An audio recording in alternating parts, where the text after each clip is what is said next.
ಜನರಿಗೆ ಬುದ್ಧಿ ಹೇಳ್ತಾ ಇದೆ.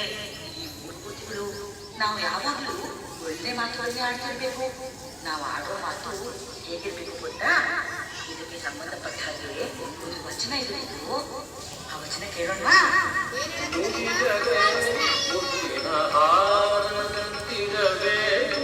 ನುಡಿದರೆ ಮಾಣಿಕ್ಯದ